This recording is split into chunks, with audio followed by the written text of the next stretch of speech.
descansarei, pois sei que és rei. Descansarei, pois sei que és rei.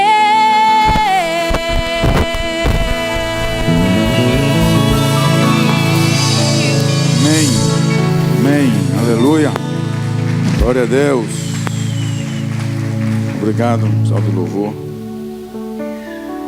Nós, aproveitando a campanha Retorno à Santidade, nós vamos falar sobre a santidade de Deus. E eu trouxe como texto inicial dessa mensagem o Salmo 99, do verso 1 ao verso 5.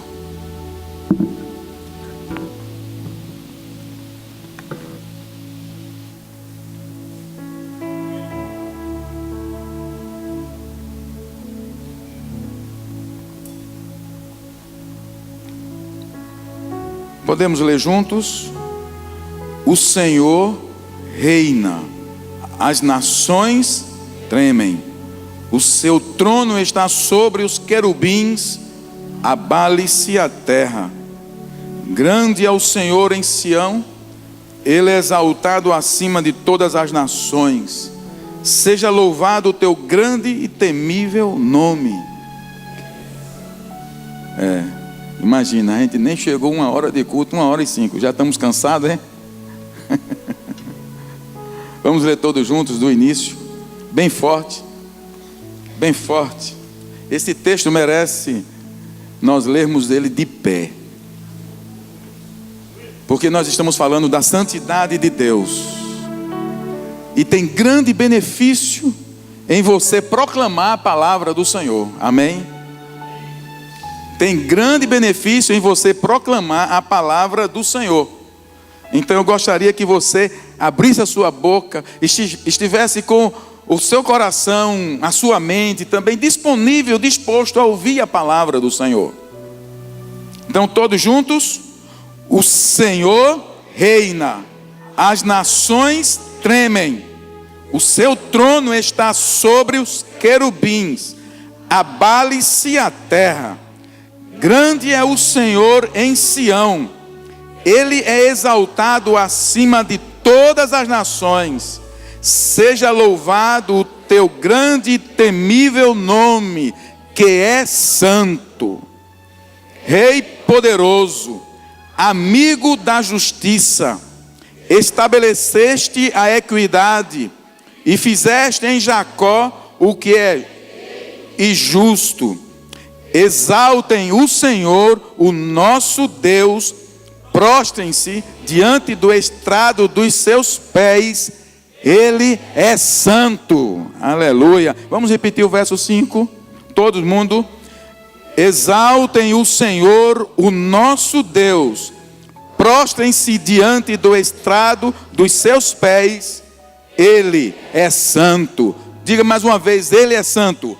Ele é santo. Deus abençoe, pode sentar. Agora você acordou.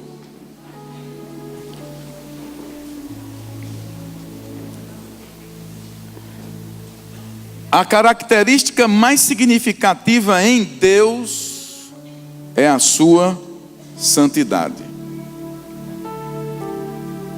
A característica mais significativa em Deus é a sua santidade. O salmista declara no Salmo 111, diz: santo e temível é o seu nome. Santo e temível é o seu nome, porque no hebraico, no Antigo Testamento, o nome é a pessoa. Representava mais do que hoje nós conhecemos fulano, cicrano, mas assim, o nome era a revelação de quem a pessoa realmente era. Representava o ser da pessoa. O nome de Deus é a sua pessoa, reflete tudo o que ele é e faz. De todas as palavras usadas para descrever Deus, a palavra santo refere-se mais diretamente à sua divindade. Oséias 11:9 diz assim: porque eu sou Deus e não homem, o santo no meio de ti. Na verdade,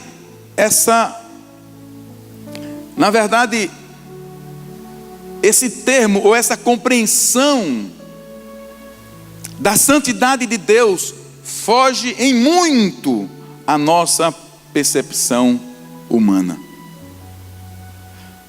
A compreensão que temos de santidade está muito longe da realidade.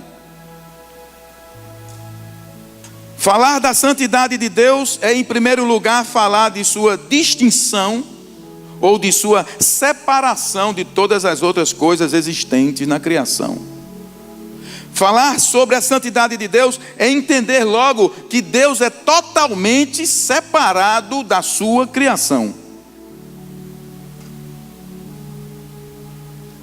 O Salmo 99, o salmo que nós lemos agora, ele, entre outros salmos, seria muitos textos bíblicos que precisariam ser citados nessa noite aqui, mas tomamos só como base este, e diz: o Senhor reina, as nações tremem, o seu trono está sobre os querubins, abale-se a terra. Mas quem sabe o que é querubins? A nossa mente não consegue dimensionar ou captar a ideia da santidade de Deus. E o salmista continua no verso 2: grande é o Senhor em Sião. E aqui Sião tem a conotação de não só Sião, que é a cidade do Antigo Testamento, mas Sião, referente a Sião, os céus. Grande é Sião, grande é o Senhor nos céus, poderia ser dito.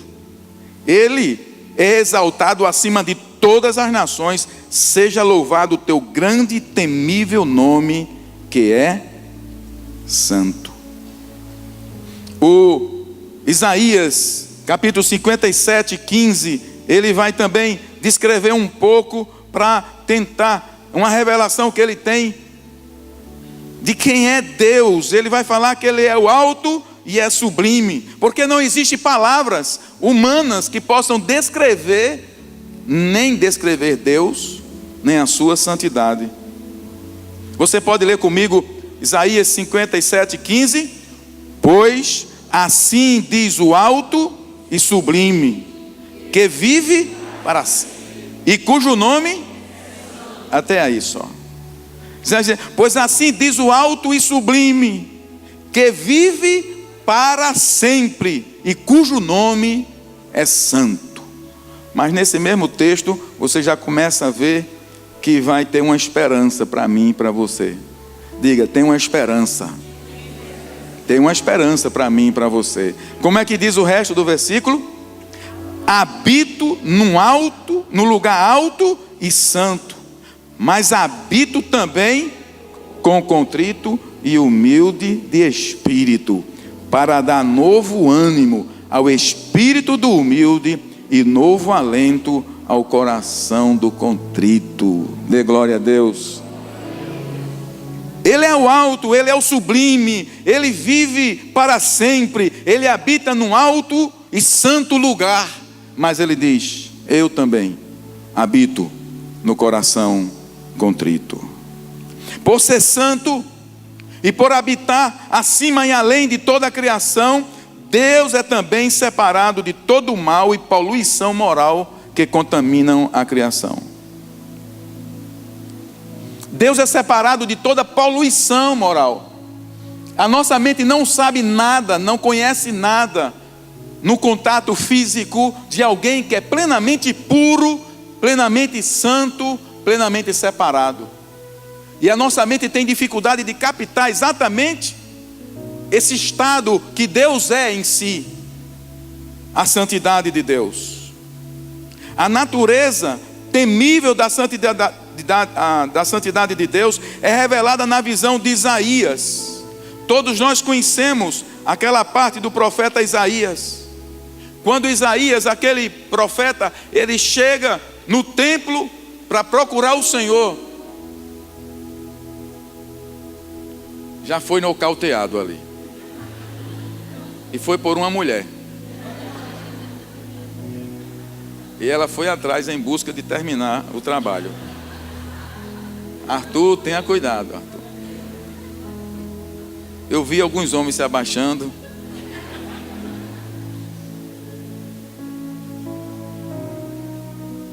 No capítulo 6 de Isaías, nós temos agora um ser humano, que poderia ser você, poderia ser eu. Esse homem, ele está num momento de crise no país, crise internacional, crise pessoal. E ele vai ter uma revelação da glória de Deus. E eu gostaria de, a partir de agora, falar de algumas, 3 pelo menos, pessoas que tiveram esse vislumbre da presença de Deus, tiveram um contato próximo com uma manifestação do poder e da santidade de Deus. Agora, preste atenção, aqui eu estou falando de um homem chamado Isaías. Lá no Antigo Testamento, capítulo 6, diz assim o verso 1 em diante: no ano em que o rei Uzias morreu, eu vi o Senhor assentado num trono alto e exaltado, e a aba de sua veste enchia o templo. Isaías está tendo uma visão da glória e do trono do Senhor, e ele diz: eu vi o Senhor assentado num trono alto e exaltado, e a aba de sua veste enchia o templo. Acima dele estavam serafins, cada um deles tinha 6 asas, com 2 cobria o rosto, com 2 cobria os pés, com 2 voavam. E proclamavam uns aos outros, dizendo, você pode repetir comigo: Santo, Santo, Santo é o Senhor dos exércitos, a terra inteira está cheia da sua glória. Isaías tem uma visão, ele não esperava isso, mas houve uma revelação da esfera espiritual lá dos céus, e agora há um ser humano, um ser mortal, e essa tríplice repetição dos anjos proclamando Santo, Santo, Santo é o Senhor, é a forma mais forte de expressar o superlativo na língua hebraica. Quando você tem na Bíblia repetição de palavras, e aqui você tem 3 palavras, a mesma palavra repetida, é a forma mais forte do superlativo hebraico para declarar aquilo que a mente do homem não pode captar nem perceber. Ele é santo, santo e santo, e a terra toda está cheia da sua glória. Tão forte foi essa revelação, essa declaração dos anjos, que o verso 4 vai dizer assim, verso 4 diz: ao som das suas vozes, os batentes das portas tremeram, e o templo ficou cheio de fumaça. É como se fosse aqui, e de repente essa glória de Deus aparecesse, e a santidade de Deus fosse proclamada. Nem a estrutura física suporta a presença de Deus, tal é a santidade dele. Sabe por quê? Porque quando essas colunas de concreto foram colocadas aqui, mãos humanas, mãos contaminadas, mãos pecadoras manusearam. Tudo que tem aqui foi manuseado por mãos pecadoras, e a glória de Deus não coaduna com o pecado. Ele é totalmente separado de toda poluição moral. Ele é santo, santo e santo. Permita-me dizer, nós evangélicos temos perdido um pouco do senso da santidade de Deus, e podemos achar enganosamente que podemos andar com Ele, mesmo sem considerar a iniquidade do nosso coração. Os batentes das portas, que eram realmente colunas robustas, elas tremeram diante das vozes que diziam santo, santo, santo. Houve esse fenômeno físico devido a essa aparição. Essa visão impactou tanto Isaías, essa visão impactou tanto esse profeta, que a partir daquele dia em diante ele começou a usar a expressão o Santo de Israel.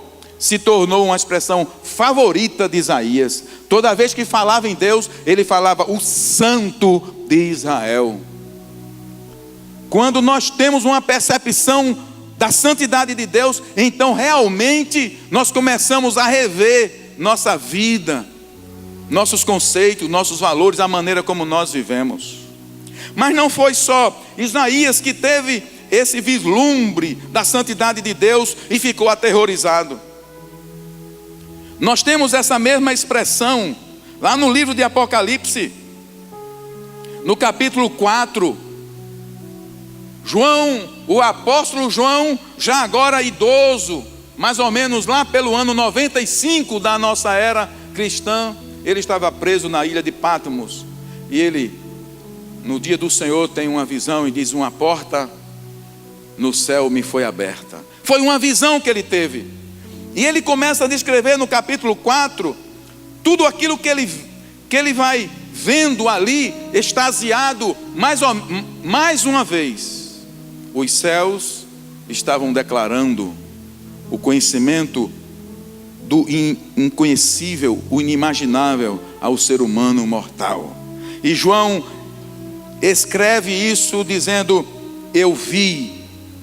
E ele começa a dizer no verso 2: imediatamente me vi tomado pelo Espírito. 4:2. E diante de mim estava um trono no céu, e nele estava assentado alguém. Aquele que estava assentado era de aspecto semelhante a jaspe e sardônio. Você vai perceber uma coisa aqui: não há lógica para descrever Deus, porque o homem não consegue descrever Deus. Veja que ele vai descrever um trono e vai dizer que alguém está no meio do trono, ou sentado no trono. E qual é a aparência dessa pessoa? Ele diz assim: eu vi um trono no céu e nele estava sentado alguém, e aquele que estava sentado era de aspecto semelhante a jaspe e sardônio, pedras preciosas.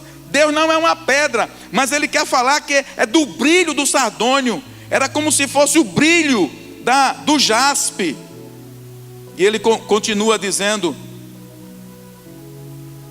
um arco-íris parecendo uma esmeralda circundava o trono, ao redor do qual estavam outros 24 tronos, e assentados neles havia 24 anciãos, e estavam todos de branco, e na cabeça tinham coroas de ouro. E ele sai descrevendo. Ele não consegue descrever humanamente todas as coisas, mas ele vê um vislumbre do trono de Deus. E lá no verso 8, ele vai dizer que o trono cercado por seres viventes também, dia e noite, verso 8, já no fim, dia e noite, eles repetem sem cessar, dizendo o que, gente? Santo, santo, santo é o Senhor, o Deus Todo-Poderoso, que era e que há de vir. E diz o texto seguinte, que todas as vezes que os seres viventes davam glória, honra àqueles outros tronos, 24 dobravam-se e colocavam suas coroas aos pés daquele que estava no trono. Qual é a reação humana diante da visão da glória e da santidade de Deus? Qual é a visão, qual é a reação humana? O que a Bíblia descreve dos homens que tiveram isso? Todos os homens que tiveram uma experiência da glória de Deus. Vamos voltar para Isaías. Quando ele viu os batentes da porta, aqueles pilares tremeram. Imediatamente nós vamos à reação de Isaías. Quando ele viu a natureza santa de Deus, o templo tremeu e o profeta ficou aterrorizado. Mas ele não ficou aterrorizado pela visão dos anjos, ele ficou aterrorizado pela santidade de Deus. Porque ninguém pode se aproximar da santidade de Deus. Foi a pureza absoluta da santidade de Deus que ele trouxe uma convicção esmagadora de sua própria impureza e ruína. Veja o que ele diz no verso 5, Isaías 6:5. Ele vai dizer, diante disso que ele viu, ele diz: então gritei, ai de mim, estou perdido, pois sou um homem de lábios impuros, e vivo no meio de um povo de lábios impuros, e os meus olhos viram o Rei, o Senhor dos Exércitos. Todas as vezes que você lê no Antigo Testamento o Senhor dos Exércitos, é uma expressão para declarar exércitos celestiais, não é esses exércitos humanos. Então ele grita, ai de mim, eu estou perdido, porque ninguém pode ver a Deus e ficar vivo, ou ter um vislumbre da graça de Deus e ficar vivo, porque Deus é totalmente separado da sua criação na sua santidade. Então gritei, ai de mim, estou perdido. O apóstolo João também teve uma reação semelhante à de Isaías. Lá no capítulo que nós lemos, no capítulo 1, vai dizer assim: quando ele começa a ter a visão, ele vê um ser totalmente com roupas resplandecentes, e os olhos brilham como chama de fogo, e ele vê aquela aparição toda, e ele diz assim: então caí, quando vi, caí aos seus pés como morto. João também, quando viu a revelação que foi dada a ele, ele caiu aos pés da sua visão como morto. Esse mesmo pavor Pedro teve. Agora eu estou falando de Pedro. Quando Jesus está andando nas terras da Palestina, na verdade, ninguém no início do ministério de Jesus imaginou que Jesus levava a glória de Deus com ele. Ninguém imaginava que Jesus levava a santidade do próprio Deus com ele. Mas agora, na forma humana, Jesus estava ali sem pecado.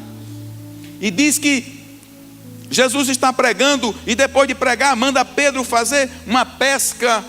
E Pedro diz: não, Senhor, não dá, porque nós pregamos, passamos aqui a noite toda, o dia todo. Não, o mar não dá para, não está para peixe. Mas Jesus o mandou, ele não tinha ainda um relacionamento com Jesus, e ele foi. Um pescador experiente, sabia que o mar não estava para peixe, mas de repente diz que foi tão grande a pesca, que os barcos iam afundando, era preciso outros barcos virem ao encontro para ajudar Pedro ali. Então Pedro fica assombrado com isso. Quem é esse homem que conhece aonde estão os cardumes de peixe? Ele só pode ser Deus conosco. Ele fica tão apavorado com a palavra de Jesus, dizendo: vá, porque você vai pegar peixe. E ele não sabia que ali era o Deus encarnado. Quando ele volta, a reação de Pedro foi a mesma dos outros que tiveram um vislumbre da glória. Agora não apareceu uma luz, era a presença do próprio Jesus. E Pedro, quando volta, cai aos pés de Jesus e diz: mestre, afasta-te de mim, porque eu sou um homem pecador, eu não posso tocar nem viver com o Senhor. A reação da humanidade, de todo homem, frente exatamente à presença de Deus, ele, na verdade, extermina a esperança de vida. Deus é Deus, Ele é santo, e nós temos perdido em muito essa visão, esse vislumbre do Deus que nós servimos. Vulgarizamos a fé e não estamos entendendo que o nosso Deus é santo, santo e santo. Eu quero contar mais um último exemplo no Antigo Testamento. Quando o povo sai do Egito e com Moisés à frente, eles vão chegar lá no Monte Sinai, na caminhada do deserto. Ali, aproximadamente 2 milhões de pessoas. E eles vão chegar no deserto. E no deserto, eles vão ter um encontro com Deus. Eles vão ter um encontro com Deus. E esse encontro se dá no monte chamado Monte Sinai. Esse povo não sabia nada sobre Deus. Eles ouviram falar dos deuses de seus pais, o Deus de Abraão, o Deus de Isaac, o Deus de Jacó. Mas agora eles estão na caminhada, passaram o Mar Vermelho, viram tudo aquilo, e agora eles estão se aproximando exatamente do monte onde Deus iria se revelar àquela nação. E eles chegam. E diz em Êxodo capítulo 19, verso 16, preste atenção, irmãos, porque logo em seguida você vai entender sobre a graça. Ao amanhecer do 3º dia, houve trovões e raios, uma densa nuvem cobriu o monte, e uma trombeta ressoou fortemente. Todos no acampamento tremeram de medo. Diga, tremeram de medo. Era assim, 2 milhões de pessoas aproximadamente, no monte aqui no meio, Deus disse a Moisés: diga ao povo que não se aproxime do monte. Quem se aproximar será fulminado pela minha glória. Moisés levou o povo para fora do acampamento para encontrar-se com Deus, e eles ficaram ao pé do monte. O monte Sinai estava coberto de fumaça, pois o Senhor tinha descido sobre ele em chamas de fogo. Dele subia fumaça como que de uma fornalha. Todo o monte tremia violentamente. Imagina, irmãos, que cena terrível. O monte tremendo e o povo mais ainda assim. E o som da trombeta era cada vez mais forte. Então Moisés falou e a voz de Deus lhe respondeu. O fato é que no capítulo 20, do verso 18, capítulo 20, verso 18, que é a maneira seguinte, diz assim: vendo-se o povo diante dos trovões e dos relâmpagos, e do som da trombeta e do monte fumegante, todos tremeram assustados e ficaram à distância. E disseram a Moisés: fala tu mesmo conosco, e ouviremos. Mas que Deus não fale conosco, para que não morramos. Essa, na verdade, é a realidade do Deus que nós conhecemos. Deus é Deus tremendo e santo. Nunca Ele mudou, porque em Deus não há sombra de variação. Ele é imutável. Ele é santo desde a eternidade. Ele é santo no Antigo Testamento e Ele é santo no Novo Testamento. No entanto, diga no entanto, diante dessa realidade existe uma notícia maravilhosa. Desse Deus santo vem a nossa salvação. É dele que vem a minha esperança. É dele que vem a minha aceitação. Imagine se esse sermão terminasse aqui. Terminasse porque não teríamos mais nada a falar sobre Deus. Imagine se esse sermão terminasse aqui e você fosse para casa com peso de consciência, esmagado pelo pecado, esmagado pela culpa e com medo de um Deus que não se relaciona com você. Então você ia para casa dormir. A quem você ia recorrer hoje à noite para pedir um sono de paz? A quem você ia recorrer para pedir pela sua família, pelo seu filho, pela enfermidade, pelo emprego, pela porta de emprego, ou então pela a dor da alma, pela sua depressão, pela sua enfermidade? A quem você iria recorrer? Se esse sermão terminasse aqui, porque não haveria mais nada a dizer de Deus, a menos que Ele é fogo consumidor, então nós iríamos para casa e não teríamos força para voltar domingo para ouvir outro sermão como este. Mas eu quero dizer para você, Deus é santo, Ele não mudou, Ele é santo e Ele é totalmente separado de toda poluição moral. No entanto,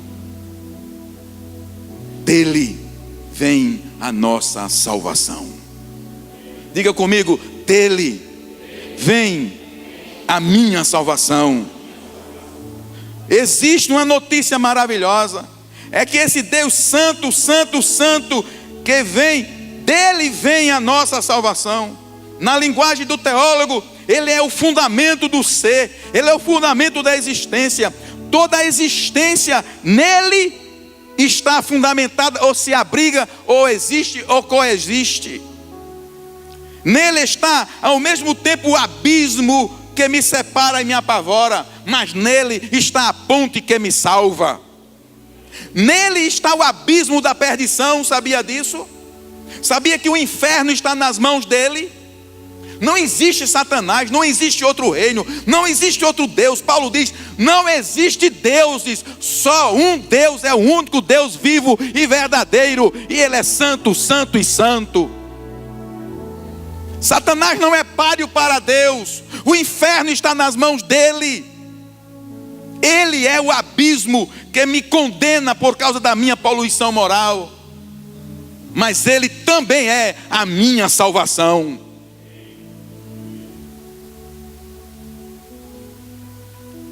Quando Isaías gritou: ai de mim, eu estou perdido.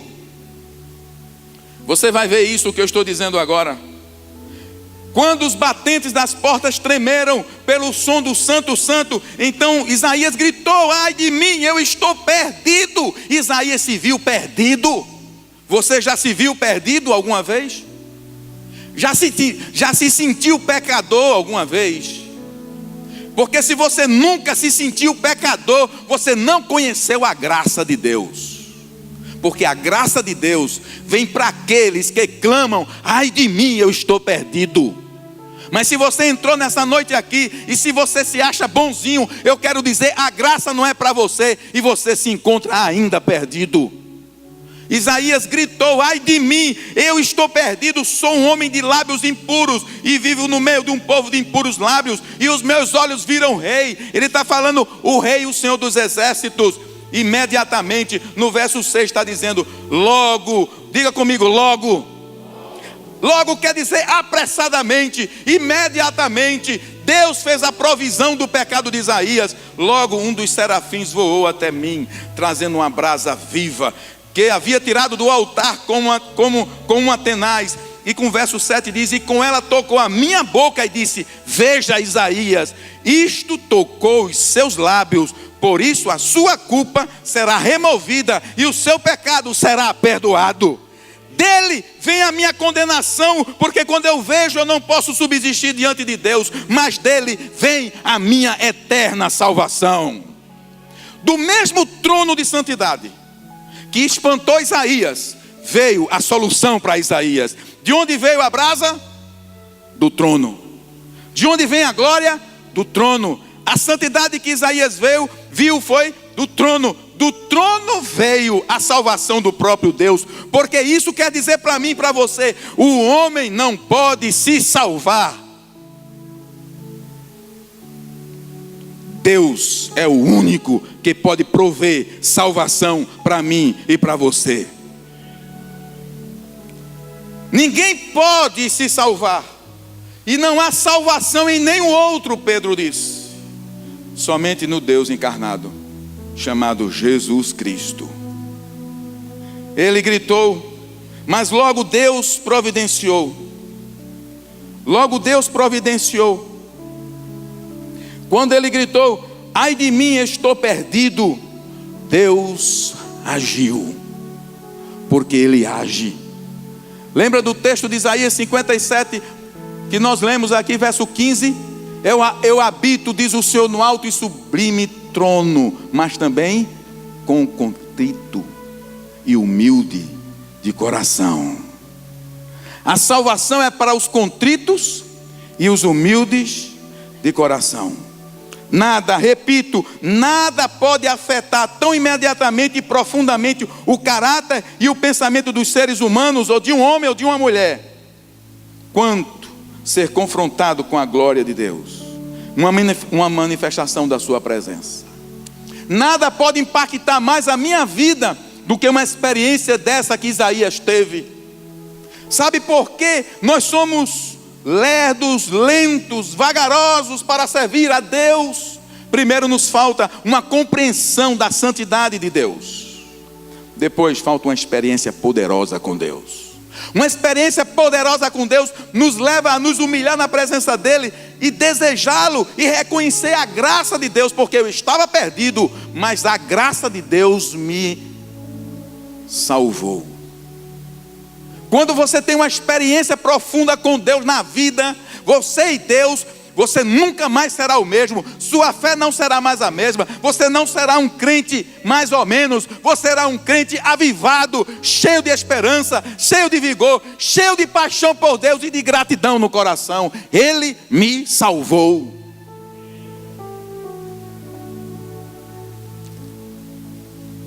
Nada pode afetar tão imediatamente, profundamente o caráter e o pensamento de um homem ou de uma mulher, quanto ser confrontado com com a glória e a santidade de Deus. João, quando teve a visão do esplendor da glória de Deus, lá em Apocalipse, capítulo 1, ele diz assim: quando eu vi, caí como morto. Porque quando os homens tiveram a experiência dessa, eles entenderam então a situação em que se encontra o ser humano. E ele diz assim: eu caí como morto, verso 17, Apocalipse 1:17. Caí aos seus pés como morto.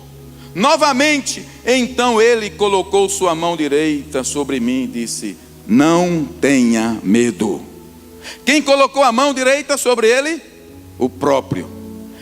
Da própria visão, aqui é o próprio Jesus agora glorificado, que fez João cair aos pés como morto. Mas ele mesmo pôs a mão direita sobre João e disse: não tenha medo, João.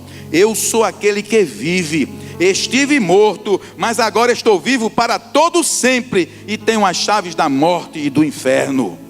Ou seja, não tema, João. Eu sou aquele que te salva. Levanta-te, João. Ele põe a sua mão direita sobre mim e sobre você. Quem é esse que coloca a mão direita sobre João e diz: não tenha medo? É o Jesus Cristo crucificado. É a ponte que nos liga a Deus. Você pode fazer uma indagação nessa noite. Talvez diante da exposição da santidade de Deus, você esteja pensando: devemos ser ou nos tornar santos como Ele? Que vantagem tem em buscar uma vida de santidade? De que maneira, obviamente, podemos nos tornar santos?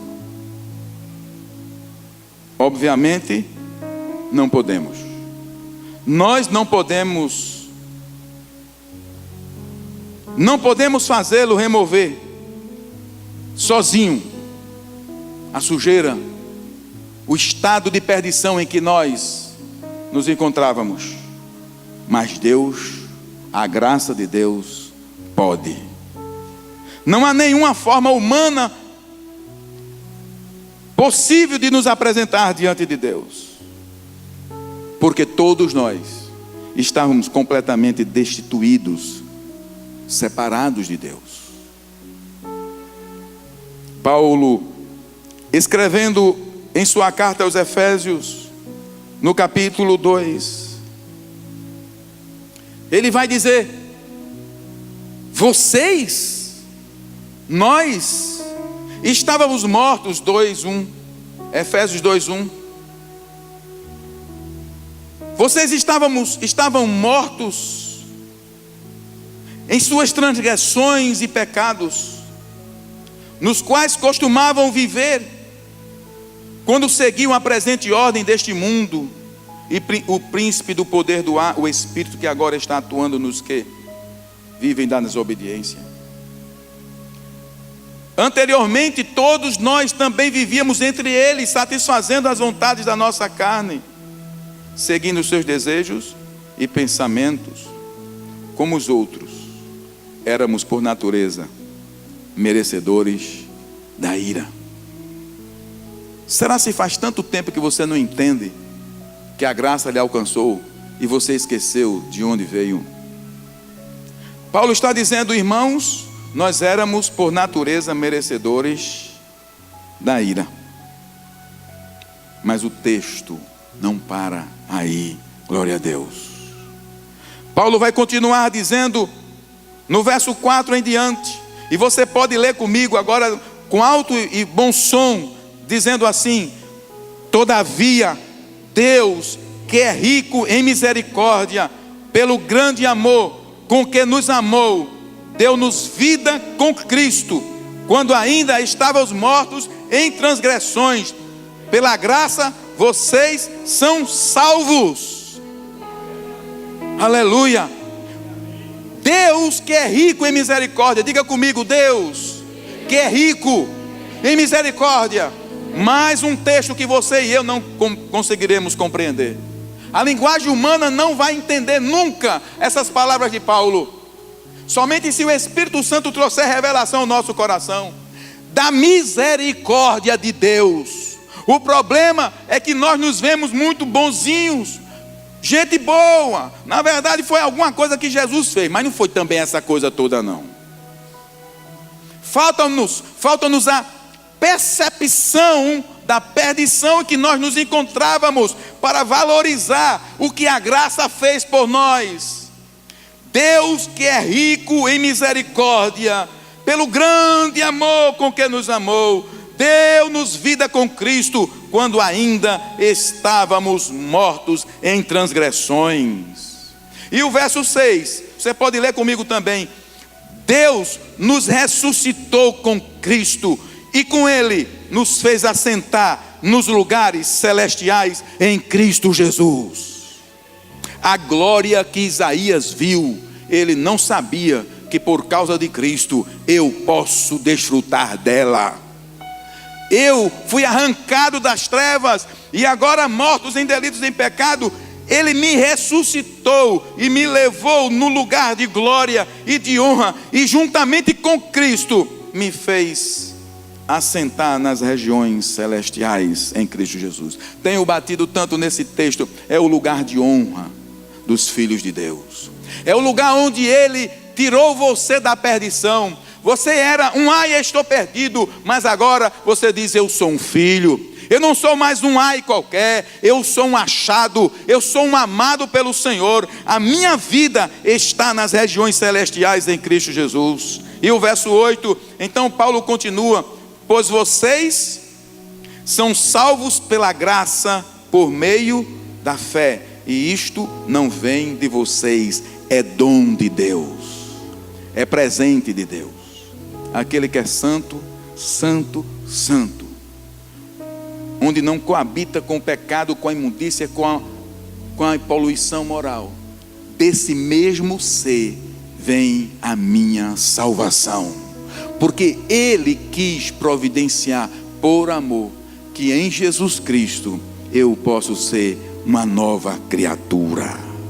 Veja o que Paulo continua dizendo em Efésios capítulo 2, o verso 12 e 13. Naquela época, vocês estavam sem Cristo, separados da comunidade de Israel, sendo estrangeiros quanto às alianças da promessa, sem esperança e sem Deus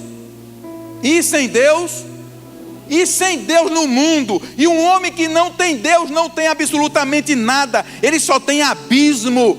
Para ele está destinado exatamente o abismo. Quando Paulo diz assim, e sem Deus no mundo, está falando de uma pessoa totalmente miserável, totalmente digna de lástima. Essa pessoa não tem Deus, não tem esperança, não tem Cristo e muito mais, não tem Deus no mundo. Mas o verso 13 diz, mas agora, diga comigo, mas agora. Mais uma vez, diga. Continue comigo. Em Cristo Jesus, vocês que estavam longe foram aproximados mediante o sangue de Cristo. E no verso 18 e 19 do mesmo capítulo diz, pois por meio dele, tanto nós como vocês temos acesso ao Pai, por um só Espírito. Aquele santo, santo, santo, que Isaías gritou e disse, eu estou perdido, Jesus veio revelar ele como Pai.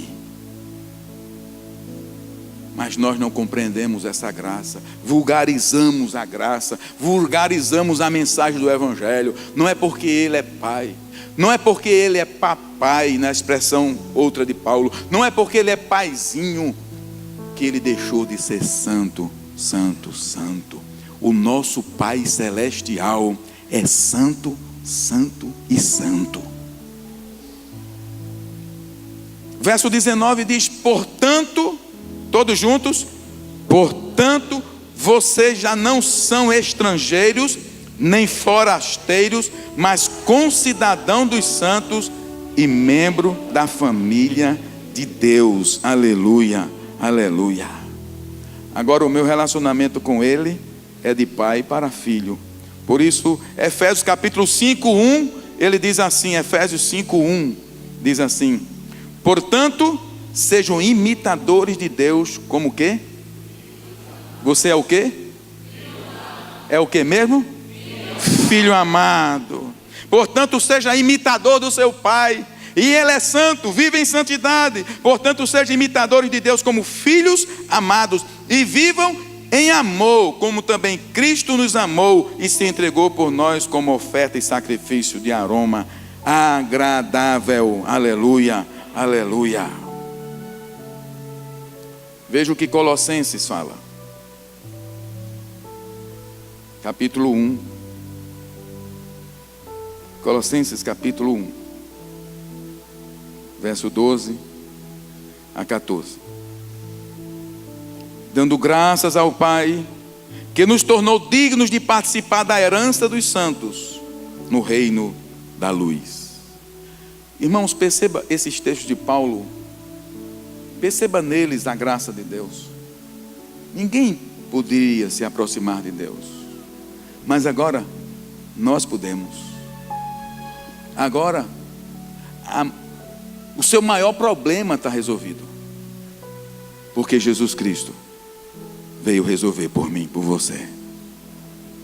Dando graças ao Pai que nos tornou digno de participar da herança dos santos no reino da luz. Verso 13. Pois Ele nos resgatou do domínio das trevas e nos transportou para o reino do seu Filho, em quem temos a redenção, a saber, o perdão dos pecados. Verso 13 novamente. Todos juntos. Pois Ele nos resgatou do domínio das trevas e nos transportou para o reino do seu Filho amado. Você tem essa segurança em Cristo. Espiritualmente você estava nas trevas, não tinha esperança, sem Deus no mundo, sem Cristo, separado da comunidade, sem as promessas. Você estava no lugar de escuridão, Deus, mas em Cristo Jesus, o poder que ressuscitou a Cristo é o poder que me arranca do império das trevas, das mãos de Satanás, e me transporta para o reino do Filho amado. Eu estou agora sob o domínio desse Deus santo, santo e santo. Ele nos resgatou do domínio. As trevas não têm mais domínio sobre você. É mentira de Satanás. Você é um filho de Deus. Você está no reino do Filho amado. Ele te redimiu. Ele perdoou os teus pecados. E agora você é, na linguagem de Paulo, ainda em Coríntios, 2 Coríntios 5, 17. O que você é agora? Em 2 Coríntios 5, 17. Você pode ler? Está aí já na tela. Todos juntos? Portanto, se alguém está em Cristo, é nova criação. As coisas antigas já passaram, eis que surgiram coisas novas. Aleluia, glória a Deus. Portanto, se alguém está em Cristo, é nova criação, e as coisas antigas já passaram, eis que surgiram coisa nova. Eu quero dizer que por causa do poder que ressuscitou a Cristo, o Espírito Santo, você, como filho de Deus, pode viver em santidade na presença dEle. O que é impossível para você, é possível para Ele. Ele que resgata você da perdição, é o mesmo que te santifica. Nova criatura. Você é nova criatura. E no verso 18 diz assim: tudo isso provém de Deus. Tudo isso provém de Deus. Que fez o quê? Consigo mesmo. Para aí. Pare aí. O que você mais quer na vida? O que você mais busca na vida? A humanidade caminha em passos largos para a perdição e cega naquilo que é mais importante. O homem estava separado de Deus, daquele que criou todas as coisas, e fora de Deus só há abismo e não há vida, há trevas, e o fim é a morte. A coisa mais importante da vida do homem é ele ser reconciliado com o Criador dos céus e da terra, que agora Jesus vem apresentar como Pai. E nós lemos aqui, somos da família de Deus. O que mais queremos, tudo isso provém de Deus, que nos reconciliou consigo mesmo por meio de Cristo e nos deu o ministério da reconciliação. Ele me reconciliou. Eu sou reconciliado com Deus, não porque eu em mim mesmo tenha santidade, não porque em mim mesmo eu tenha alguma coisa boa, mas por causa do sacrifício de Jesus na cruz do Calvário. A Bíblia diz que o sangue derramado naquela cruz me purifica de todo o pecado. Só basta olhar para Ele e dizer: Senhor, perdoa-me, eu te recebo como Senhor e Salvador da minha vida. O Deus apresentado santo, santo, santo, continua santo, santo e santo, mas agora Jesus nos apresenta como o Pai que está chamando todos a voltarem para casa. Nesta noite, você é indigno de se apresentar diante de Deus, porque Ele não deixou de ser santo, santo e santo. Mas existe uma porta. Jesus disse: eu sou a porta. Eu sou a porta. Quem entrar por mim vai encontrar alimento e vida. Em outro verso ele diz: vocês não quiseram vir a mim para terem vida, mas eu vim para que vocês tenham vida e vida em abundância. A maior notícia, a notícia mais bela, é que o homem pecador, manchado pela culpa, pode se reconciliar com um Deus que é santo.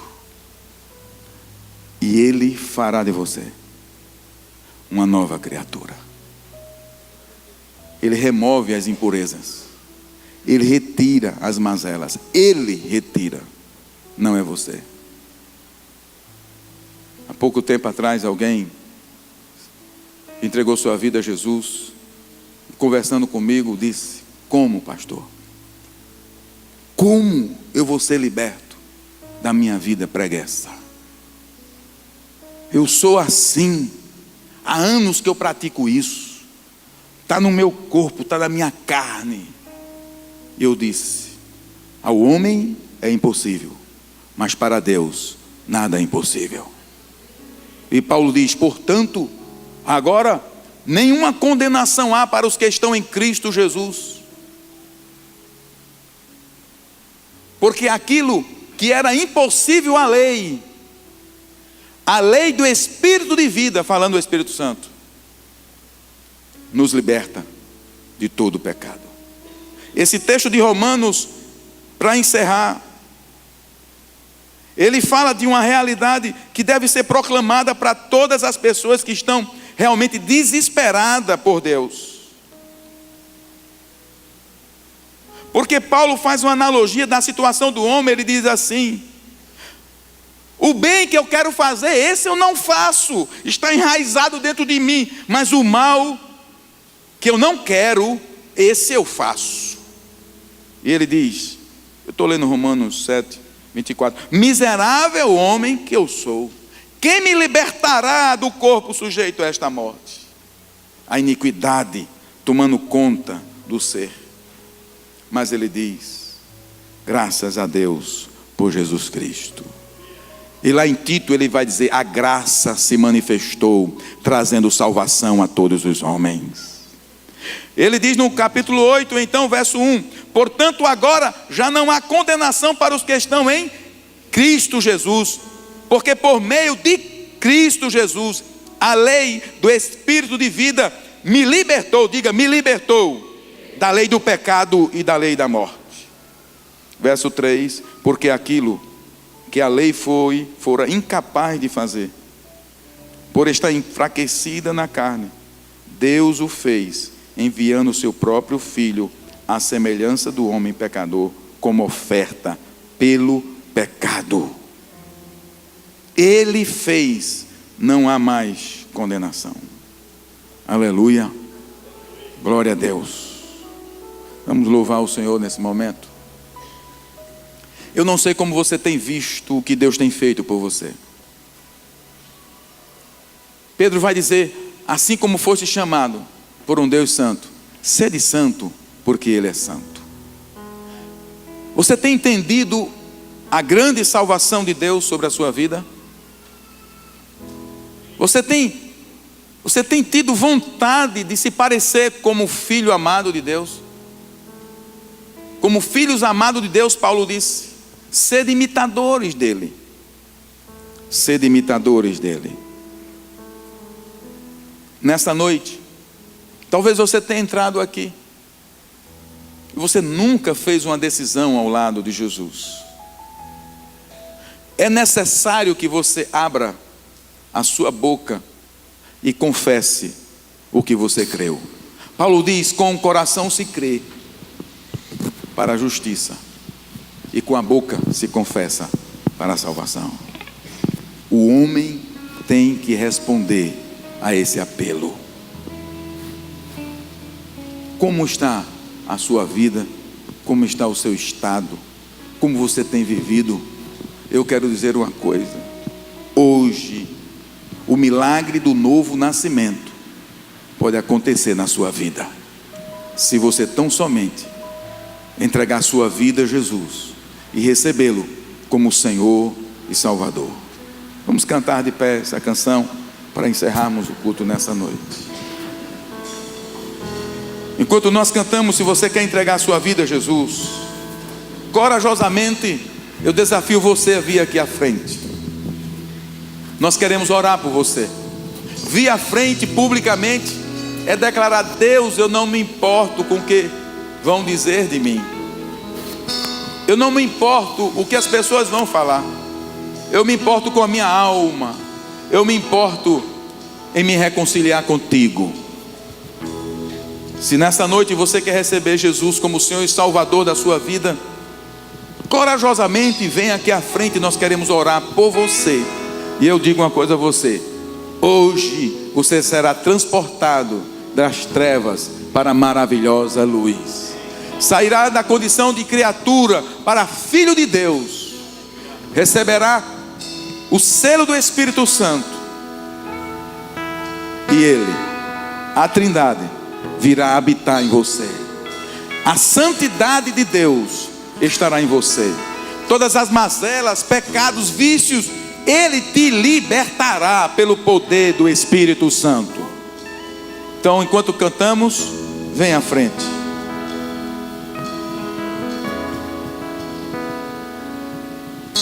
Santo, que toda a terra proclame, Ele é santo. Esse é o nosso Deus, outro igual não há. Santo, somente Ele é magnífico em santidade. Todo joelho se dobrará e toda língua confessará.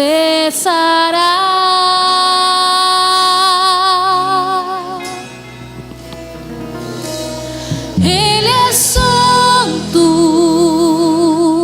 Senhor onipotente, grande e excelente é o seu nome, merecedor de toda glória. Santo é o Senhor Jeová.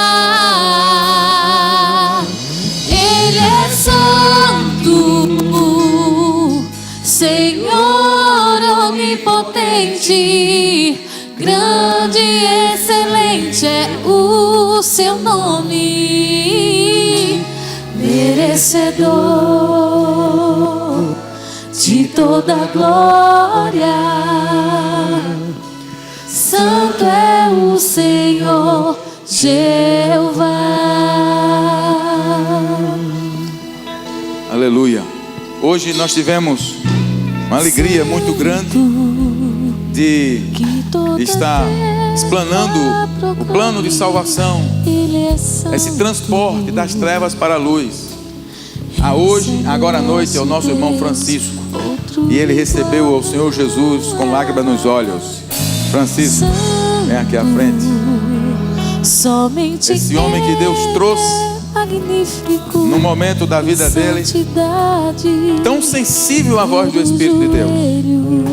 E foi uma alegria encontrá-lo hoje aqui, porque a alma dele está sedenta pelo Senhor. E toda alma sedenta será saciada. Toda alma sedenta será saciada hoje. Amém. Glória a Deus. Amém. Deus abençoe. Senhor onipotente, Ayana também, glória a Deus. Grande e excelente é o seu nome. Aleluia. Merecedor de toda glória. Santo é o Senhor Jeová. Ele é santo,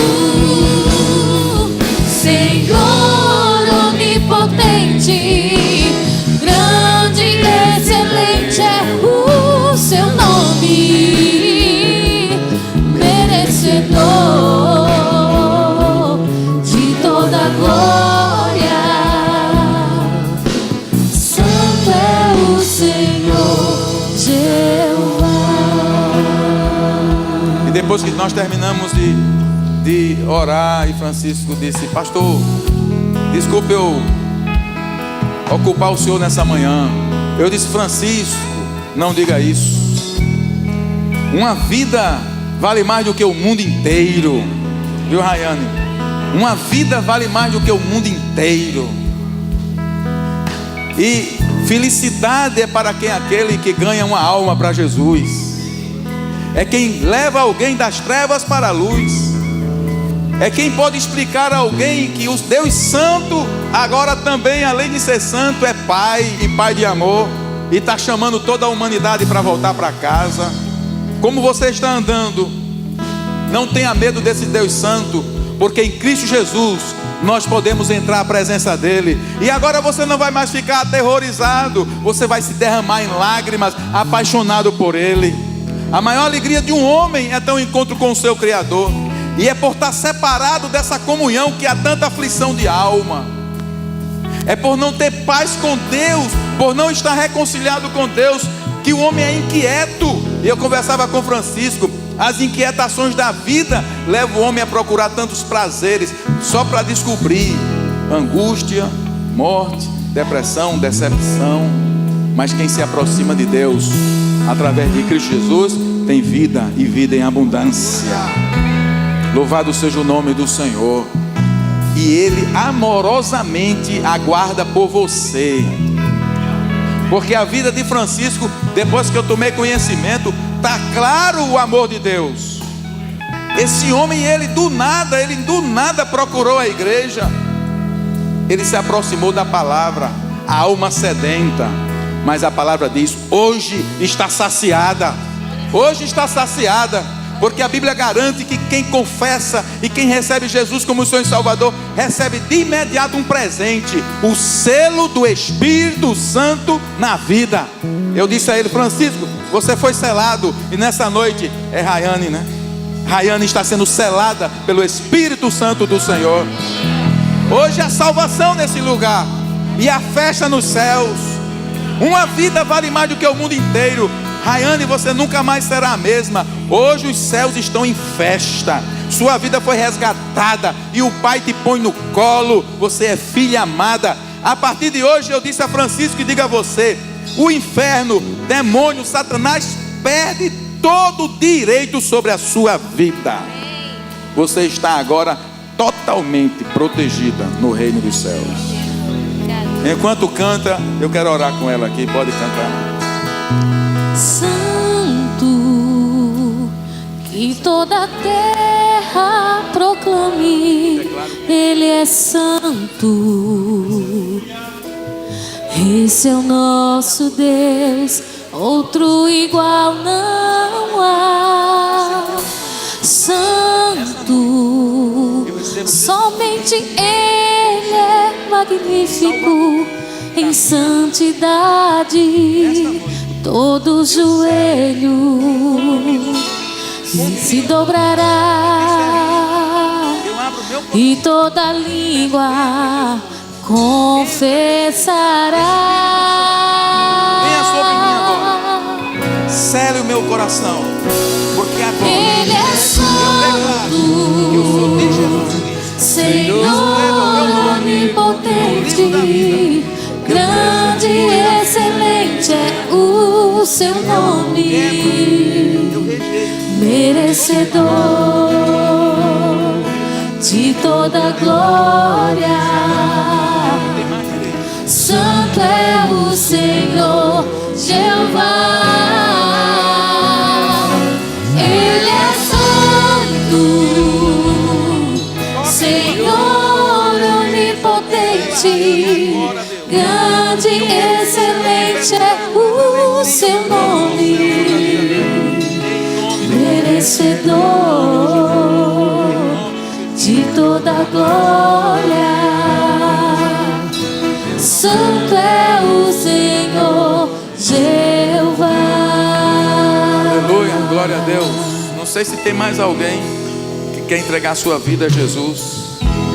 Alguém que quer publicamente declarar: Ele não se envergonhou de subir a cruz por você. Amorosamente lhe aguarda, mas você precisa declarar Ele publicamente. Se não se dobrar aqui em vida, vai se dobrar um dia diante do trono branco, mas não haverá mais esperança. A esperança é enquanto você estiver vivo, enquanto você estiver viva. Não deixe passar essa oportunidade. Aleluia, glória a Deus. Senhor, nós te louvamos nessa noite.